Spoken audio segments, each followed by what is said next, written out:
As we continue our study of rational functions, we need to talk about the concept of asymptotes. Determining the asymptotes. To find the asymptotes of a rational function defined by a rational expression in lowest terms, use the following procedures. Vertical asymptotes. Find any vertical asymptotes by setting the denominator equal to 0 and solving for x. If a is a 0 of the denominator, then the line x equals a will be a vertical asymptote. Determine any other asymptotes by considering three possibilities. If the numerator has lesser degree than the denominator, then there is a horizontal asymptote at y equals 0, the x-axis. So if your numerator is less than your denominator, you automatically know you have a horizontal asymptote at y equals 0.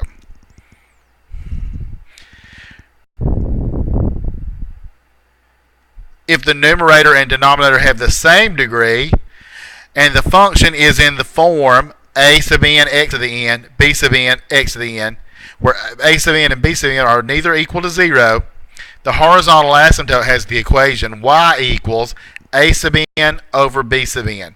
For example, if I have matching degrees of x's, the coefficients will be the numerator and denominator of your horizontal asymptote.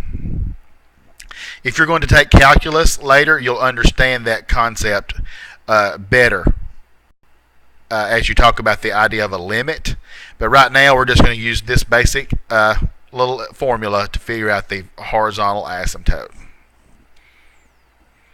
If the numerator is of a degree exactly one more than the denominator, there will be an oblique or a slanted asymptote.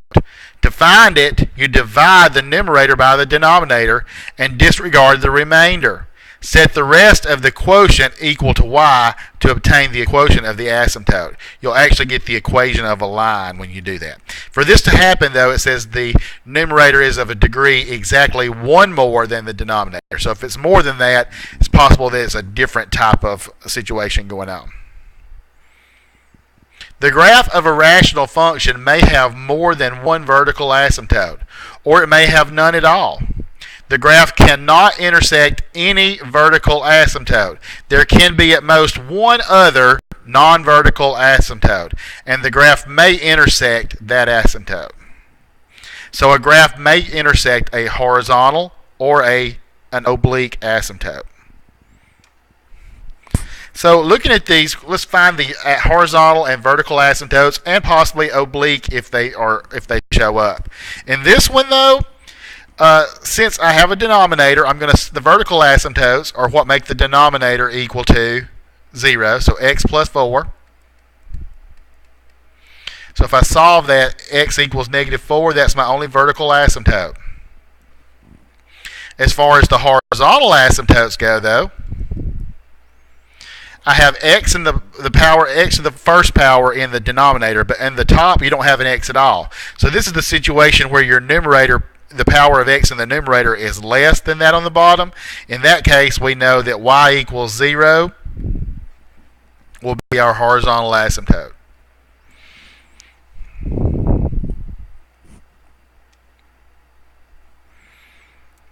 Okay? F of x equals 2x minus 3 over 3x plus 5. So on this one, my vertical asymptote, remember, it only matters about the denominator.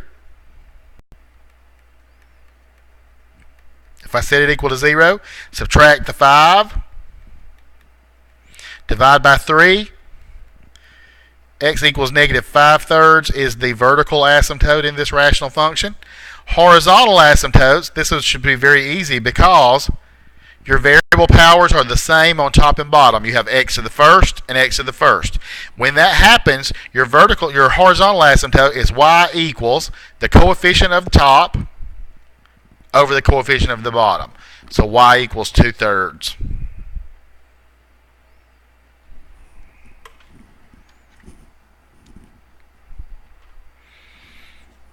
Okay, f of x equals x plus 2 over x squared minus 7x plus 12. So in order to find the vertical asymptotes, I'm going to have to factor, or use the quadratic formula, whatever method you like. I think this one will factor pretty easily.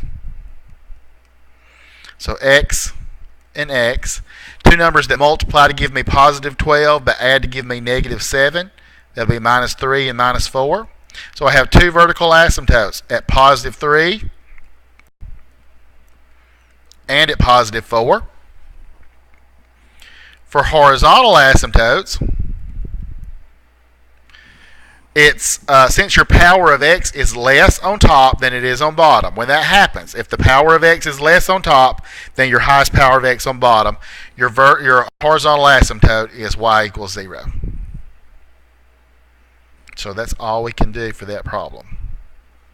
Notice I haven't been saying anything about oblique asymptotes. Remember, that only occurs if your numerator power is 1 degree higher than your denominator power. Okay? F of x equals x squared over 9x squared plus 1. So let's look at, first of all, vertical asymptotes. Sorry. 9x squared plus 1, if I set that equal to 0, we try to solve it. It won't factor. Let me just try to solve the equation. So 9x squared equals minus 1. Divide by 9.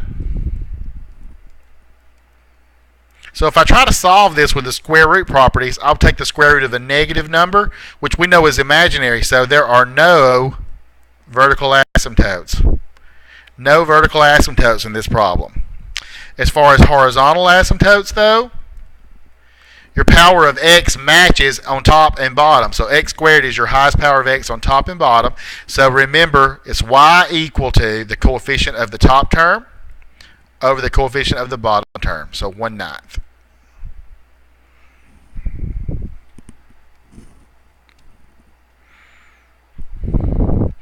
Now in my instructions, I actually even changed here. Find any vertical, horizontal, or oblique asymptotes. If you can see this, your numerator power is 1 degree higher than your denominator power. So this gives the rise to the possibility of an oblique asymptote. So what I need to do to find the oblique asymptote is synthetic division. Now let's first do what I started out doing. The vertical asymptotes, we know that comes from the denominator. So x equals 1 is my only vertical asymptote, so we got that out of the way. Now there's no horizontal this time because your power on top is higher. So this would be an oblique asymptote. And I'm going to divide x squared plus 4 by x minus 1. So I'm going to use positive 1 as my divisor. X squared, 1x squared, no x's, and then positive 4. Bring down your first term as is. So 1 times 1 is 1. 1. And 1 times 1 is 1. So 5. And it says ignore the remainder. So we don't care about that 5. So if I have diminished my equation from an x squared dividing by an x, then this will be x plus 1. So y equals x plus 1 is going to be my oblique asymptote. That'll be a slanted type line.